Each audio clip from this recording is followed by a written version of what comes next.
অপরাজিতা ফুল, এই ফুলকে অনেকে নীলকণ্ঠ ফুলও বলে। এই ফুল আপনার ভাগ্য খুলে দেবে। আপনার উপর কখনোই শনির প্রভাব পড়বে না যদি এই ফুলের গাছ বাড়ির আপনি এই জায়গায় লাগাতে পারেন। তাহলে মাথায় রাখবেন, সমস্ত দুঃখ দারিদ্রতা হু হু করে আপনার বাড়ি থেকে বেরিয়ে যাবে। এই ফুলটি খুব সাধারণ ফুল নয়, এই ফুলটি অত্যন্ত গুরুত্বপূর্ণ ফুল। কিন্তু এই ফুলটিকে কিভাবে ব্যবহার করলে আপনার জীবনের সমস্ত দুঃখ দূরে যাবে, সাথে সাথে আপনার সকল মনস্কামনা পূর্ণ হবে।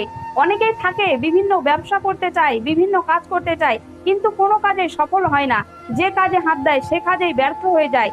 সাথে সাথে টাকা ইনকাম করলেও হাতে টাকা থাকে না। স্বামী স্ত্রীর মধ্যে নানা রকম ঝামেলা, মনোমালিন্য লেগে থাকে। তো আপনারা এই গাছটি বাড়ির এই জায়গায় লাগান, এতে করে আপনাদের সমস্ত সমস্যা দূর হবে, সাথে সাথে গৃহে শান্তি বসবাস করবে। আরেকটি ফুল, এই ফুলটিও অত্যন্ত গুরুত্বপূর্ণ ফুল। এই ফুলটির নাম বেলি ফুল। এই ফুলটি ভগবান শিবের অত্যন্ত প্রিয় ফুল।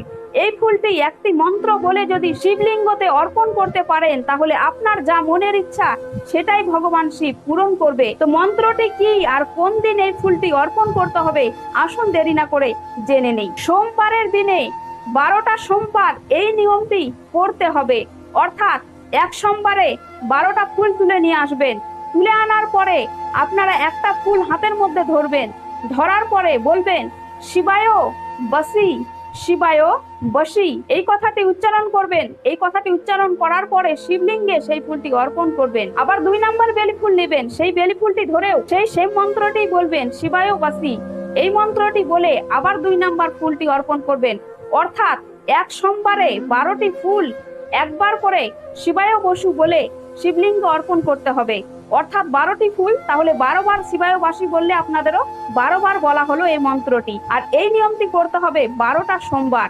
যদি এই নিয়মটি করতে পারেন আর আপনার নাম আর গোত্র বলে আপনার মনস্কামনা ভগবান শিবকে জানাতে পারেন, তাহলে আপনার সকল মনস্কামনা পূর্ণ হবে। তো আশা করি আপনারা বুঝতে পারলেন যে কিভাবে নিয়মটি করতে হবে, তাহলে আপনাদের সকল মনস্কামনা পূর্ণ হবে। আর যদি বুঝতে অসুবিধা হয় তাহলে কমেন্টে জানাবেন কিংবা মেসেঞ্জারে মেসেজ করবেন, আপনাদেরকে আমি জানিয়ে দেবো। তবে হ্যাঁ, মাথায় রাখবেন এই নিয়মটি একটানা সোমবারগুলো প্রতিটা সোমবার করতে হবে, যাতে মধ্যে একটা সোমবার বাতিল না হয়ে যায়।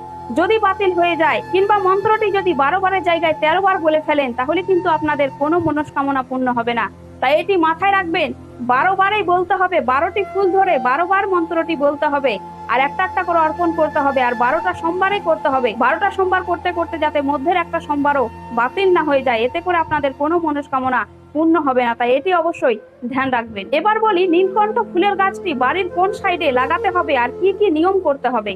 বাড়ির নীলকণ্ঠ ফুলের গাছ যেটি আপনাদের মেন দরজা, সেই মেন দরজার সামনে লাগাবেন, কিংবা বাম দিকে কিংবা ডান দিকে লাগাবেন। তবে হ্যাঁ, এই গাছটি যাতে উত্তর পূর্ব কোণে কিংবা পূর্ব দিকেই হয়। আপনারা দক্ষিণ দিকে এই গাছটি লাগাবেন না, এতে করে আপনারা কোনো ফল পাবেন না। তো অবশ্যই আপনারা নীলকণ্ঠ ফুলের গাছ বাড়ির পূর্ব দিকে, মেন গেটের পূর্ব দিক যেদিকে পড়ছে সেই দিকে গাছটি লাগাবেন। এতে করে আপনাদের শনির দশা পড়বে না, কখনোই আপনাদের রাহুর দশা পড়বে না, আর আপনাদের গৃহে সদা সবসময় ভগবান বাস করবে। নীলকণ্ঠ ফুল অত্যন্ত ভগবান শিবের পছন্দ, অর্থাৎ অপরাজিতা ফুল। এই ফুলটিকে অপরাজিতা নীলকণ্ঠ ফুল বলা হয়।